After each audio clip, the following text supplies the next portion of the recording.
Everyone, मैं हूं doctor Deepti और आपका मेरे इस यूट्यूब चैनल पे बहुत बहुत स्वागत है। फ्रेंड्स, आज की इस वीडियो में मैं एक कंडीशन के बारे में बात करने वाली हूं, जैसे कि आपके हाथों में बहुत ज्यादा सुन्नपन का होना या फिर आपके हाथ में कलाइयों में दर्द का होना, कुछ भी काम करते करते आपको अचानक से दर्द हो जाना।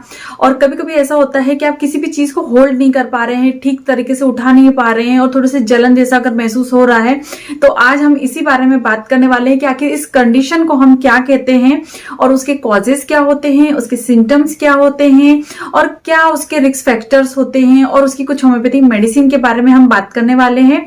और इस वीडियो को समझने के लिए आपको एंड तक बने रहना होगा। और अगर आप मेरी इस वीडियो को पहली बार देख रहे हैं तो जल्दी से सब्सक्राइब करिए, और अगर साथ में नोटिफिकेशन बेल को प्रेस करना भी जरूरी है, क्योंकि जब भी मैं कोई अपनी न्यू वीडियो को अपलोड करती हूँ तो आपको उसका नोटिफिकेशन जो है वो टाइम पर मिलता है। चलिए फ्रेंड्स, हम इस वीडियो को शुरू करते हैं और आगे बढ़ते हैं। फ्रेंड्स, आज की इस वीडियो में हम बात करने वाले हैं कार्पल टनल सिंड्रोम के बारे में। और ये एक ऐसी सिचुएशन होती है जब आपके हाथों में, हथेलियों में बहुत ज्यादा दर्द होता है, सुन्नपन सा होता है, झुंझुनाहट भी होती है। अब सबसे पहले ये जानते हैं कि आखिर कार्पल टनल होता क्या है। तो हमारे हाथ की हथेलियों में एक टनल होता है, एक जिसको हम कार्पल टनल कहते हैं। और जो ये टनल होता है ये आपके बोन्स के बीच में प्रेजेंट होता है, और इसी वजह से इसको हम कार्पल टनल कहते हैं या कार्पल टनल सिंड्रोम भी कहते हैं। और इसी टर्न से गुजरते हुए जाती है मीडियन नर्व, जो कि हमारे हाथों से होते हुए हमारी हथेलियों तक और कार्पल टनल तक आती है। और कभी किसी कारणवश अगर ये जो मीडियन नर्व है ये अगर कहीं कंप्रेस हो जाती है या इस पे कोई दबाव बनता है, उसकी वजह से सारी सिचुएशन या प्रॉब्लम हो जाती है। जैसे कि अगर ये नर्व जो है, अगर वहां पे कोई गांठ है या किसी तरीके का कोई ट्यूमर है और उस वजह से वो दब रही है, और या फिर मूवमेंट बहुत ज्यादा होता है, आप बहुत ज्यादा अपने हाथों से काम लेते हैं, ऐसा कुछ वर्क है जो कंटिन्यूस आपको हाथों की मदद करनी पड़ती है, तो ऐसी कंडीशन में मीडियन नर्व पे जो है कंप्रेशन पड़ता है, जिसकी वजह से आपके हाथों में बहुत ज्यादा दर्द होता है, बहुत ज्यादा झुंझुनाहट होती है, बहुत ज्यादा आपके जो हाथ हैं वो ट्रेमलिंग करने लगते हैं और बहुत ज्यादा उसमें सुन्नपन सा आ जाता है। ऐसा आपको लगता है कि आपका हाथ बिल्कुल भी किसी भी तरीके से काम करने में सक्षम नहीं है। तो इस तरीके के सिम्टम्स होते हैं और इसी स्थिति को हम कार्पल टनल सिंड्रोम के नाम से जानते हैं। बेसिकली कार्पल टनल सिंड्रोम जो है मीडियन नर्व के कंप्रेशन से होता है, और मीडियन नर्व के कंप्रेशन के बाद वहां पे आपको टिंगलिंग सेंसेशन होती है, वीकनेस लगता है, पेनफुल होता है, साथ में नमनेस भी होती है आपके हैंड्स में। और जो मीडियन नर्व जो होती है वो आपके पूरे हाथों से जाती हुई आपके रिस्ट जॉइंट से जाती हुई कार्पल टनल पे जाती है, और आपकी जो भी उंगलियां होती हैं, सिर्फ लिटिल फिंगर्स जो होती है, इस फिंगर को छोड़कर आपकी थंब हो चाहे बाकी की जो फिंगर्स है वहां तक ही सप्लाई करती है। और जो भी आपके एक्शंस होते हैं, मोशन या मूवमेंट होते हैं आपकी उंगलियों के, वो इसी वजह से होते हैं। तो इसी नर्व में अगर कॉम्प्रेशन हो जाता है या दबाव पड़ता है तो आपकी सारी सिचुएशन जो है वो क्रिएट होती है। अब चलिए बात करते हैं कि अगर आपको कार्पल टनल सिंड्रोम की प्रॉब्लम होती है तो आपको किस तरीके के सिम्टम्स जो है वो देखने को मिलेंगे। तो जब भी कभी मीडियन नर्व कंप्रेशन होता है तो वहां पर आपको बर्निंग होगी, टिंगलिंग सेंसेशन होंगे, मतलब झुंझुनाहट सा आपको महसूस होगा। कभी कभी वहां पर आपको ईचिंग हो सकती है, नमनेस होगी आपके पाम एरिया में बहुत ज्यादा। जो कभी कभी ऐसा होता है कि आपके हाथ बिल्कुल ठीक तरीके से वर्क नहीं कर पा रहे होते हैं, काम नहीं कर पाते हैं। स्पेशली थंब जो फिंगर होती है, यानी थंब होता है, इंडेक्स फिंगर जो होती है, और जो मिडिल फिंगर होती है वो ज्यादा प्रभावित होती है इस वजह से, मीडियन नर्व के कंप्रेशन से। इसके साथ ही साथ आपकी जो हैंड्स है उसमें काफी ज्यादा वीकनेस आ जाती है, आप किसी भी चीज को ठीक तरीके से होल्ड नहीं कर पाते हैं, पकड़ नहीं पाते हैं। शॉक लाइक फीलिंग होती है, आपके पूरे हाथ में हो सकती है। इवन आपके जो नेल्स होते हैं, नाखून जो होते हैं, वो सारा कुछ इस वजह से प्रभावित होता है, उस पर भी अफेक्शंस होते हैं। और जब भी आप आपके हाथों को मूव करते हैं तो वहां पे थोड़ा सा टिंगलिंग होता है, आपको बहुत ज्यादा परेशानी होती है। इस तरीके से कुछ लक्षण होते हैं। कभी कभी आपको ऐसा लगता है कि आपके जो नेल्स हैं या जो आपकी फिंगर्स हैं वो पूरी तरह से शांत हो गई है, और नाइट टाइम पे ज्यादातर ये प्रॉब्लम होती है कंप्रेशन वाली या महसूस होने वाली। तो इस तरीके के लक्षण होते हैं, और बस सिंपली आपका ये होता है कि नमनेस वहां पे होती है, टिंगलिंग बहुत ज्यादा होती है, और ये जो सेंसेशन है आपके शोल्डर तक भी जा सकते हैं, ये आपके पूरे होल हैंड्स में भी रह सकते हैं, आपके सिर्फ फिंगर्स में भी हो सकते हैं, इवन जो आपके नेल्स होते हैं वो भी प्रभावित हो जाते हैं। अब बहुत सारे जो पेशेंट होते हैं उनके ये सिम्टम्स होते हैं और वो समझ नहीं पाते हैं कि क्या हो रहा है, किस वजह से प्रॉब्लम हो रही है। तो कुछ कॉजेस होते हैं, कुछ कारण होते हैं जिसकी वजह से ये प्रॉब्लम हो सकती है। जैसे रिपीटेटिव मोशंस जो होते हैं, अगर हम अपने हाथों से बहुत ज्यादा वर्क ले रहे हैं या ऐसी कोई चीज है जिसका रिपीटेडली हमें वर्क करना पड़ता है, जैसे टाइपिंग के कंडीशन में आजकल लैपटॉप पे, कंप्यूटर पे हम काफी घंटों तक बैठे रहते हैं, या ऐसा कोई वर्क है जिसमें रिस्ट मूवमेंट काफी बार बार होता रहता है, तो ये कंडीशन अगर बार बार ओवर एंड ओवर हो रही है तो फिर वहां पे मीडियन नर्व जो है वो कंप्रेशन वहां पर हो सकता है। इसके अलावा कुछ कंडीशंस होती हैं, जैसे कि अगर हाइपोथायरॉयडिज्म की कंडीशन है, या ओबेसिटी की कंडीशन है, या रूमेटाइड अर्थराइटिस है, या फिर डायबिटीज की कंडीशन में भी ये सिचुएशन जो है क्रिएट हो सकती है। और थर्ड जो रीजन है वो प्रेगनेंसी भी हो सकता है, हमेशा नहीं लेकिन कई कंडीशंस में प्रेगनेंसी को भी एक कारण माना गया है। कुछ रिस्क फैक्टर्स भी हो सकते हैं जिसकी वजह से आपको ये प्रॉब्लम जो है वो हो सकती है। यदि आपकी फैमिली में कभी किसी को इस तरीके की सिचुएशन हुई है या रहती है तो कभी कभी आप प्रोन होते हैं इस कंडीशन के लिए। सेकेंड थिंग, ऐसा आपका जॉब है जहां पे continuously repetitively over and over आपको ये अपने मोशंस करने होते हैं हैंड्स के या रिस्ट के।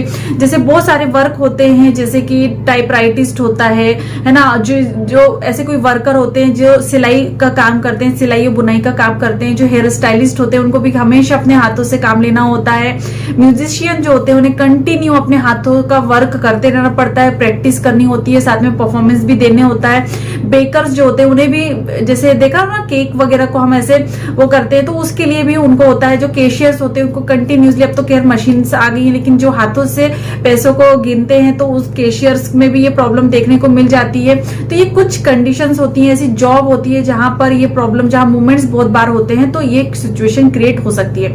फीमेल जो है वो 3 टाइम मोर प्रोन होती हैं देखा जाए कंपेयर टू तो मेल्स के, क्योंकि उनका जो कार्पल टनल जो होता है वो बहुत ज्यादा स्मॉल होता है, और ये वजह होती है कि फीमेल ज्यादा ससेप्टिबल होती है इस तरीके की सिचुएशन के लिए। साथ ही साथ कभी आपको रिस्ट जॉइंट में या रिस्ट में कभी डिसलोकेट हो गया है या फ्रैक्चर हो गया है, तब भी ये सिचुएशन जो है क्रिएट हो सकती है। तो ये कुछ रिस्क फैक्टर्स थे जो आपको कार्पल टनल सिंड्रोम का कारण बन सकते हैं।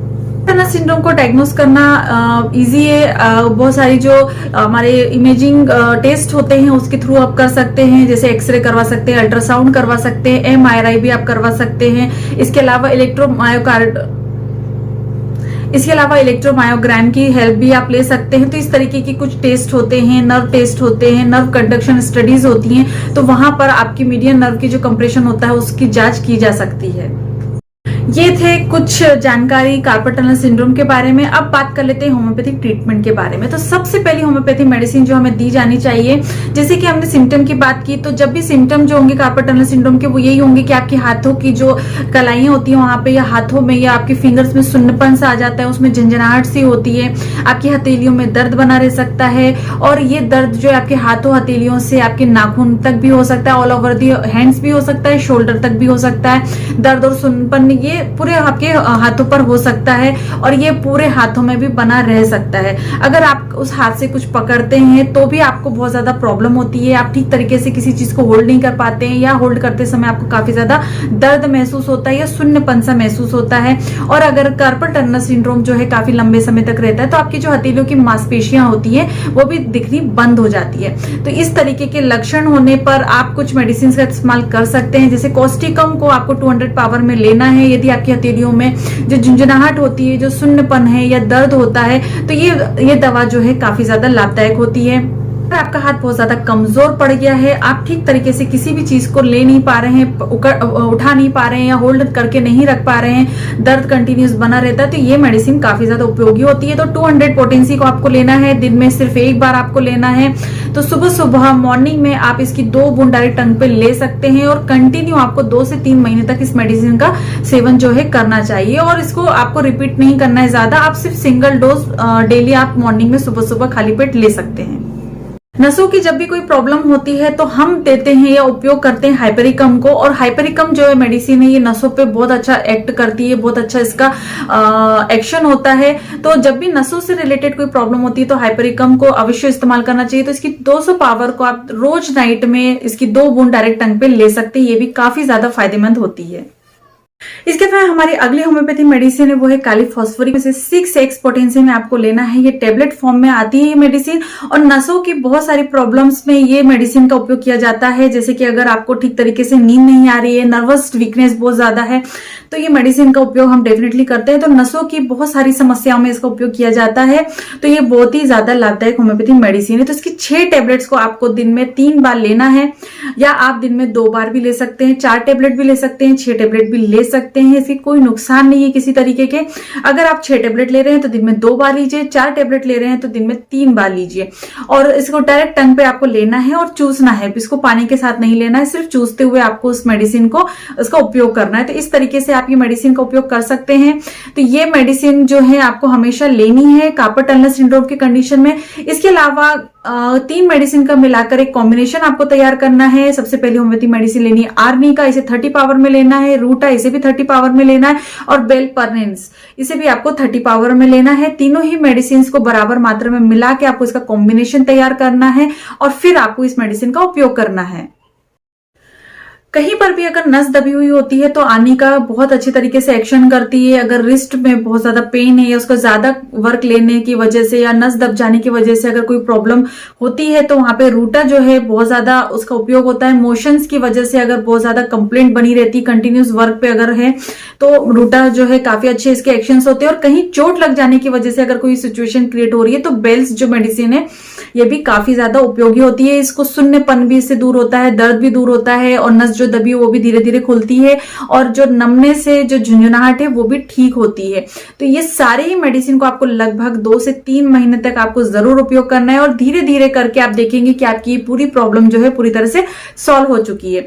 तो ये थी आज की वीडियो कार्पल टनल सिंड्रोम के बारे में। होपफुली आपको पसंद आई होगी।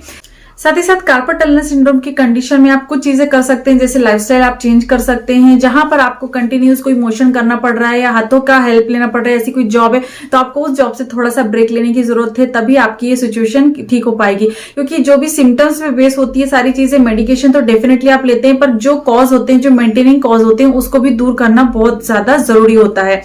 एक्सरसाइज भी काफी जरूरी होती है, तो आप स्ट्रेटनिंग कर सकते हैं या स्ट्रेचिंग कर सकते हैं। ये भी आपकी जो नर्व कंप्रेस हो रही है उसको खोलने में काफी ज्यादा हेल्पफुल होती है, और ये आपको बेटर महसूस करवाती है। इमोबिलाइजेशन, तो जब भी कभी इस तरीके की प्रॉब्लम होती है तो आपको स्प्रिंट का सहारा लेना चाहिए। डॉक्टर आपको ये सजेस्ट भी करते हैं, तो उससे क्या होगा, आप बेहतर तरीके से स्लीप ले पाते हैं, मूवमेंट कम होता है, तो उसमें तकलीफ भी नहीं होती है, कोई दर्द नहीं होता है, नमनेस नहीं होती है, और ये आपको मीडियन नर्व का जो कंप्रेशन हो रहा है उससे भी बचाने का काम करती है। साथ में मेडिकेशन जो मैंने बताई है वो भी आप लेते ही रहिए। होम्योपैथी मेडिसिन का भी आप सहारा जरूर लीजिए, पर ये चीजों को भी आपको ध्यान रखना है।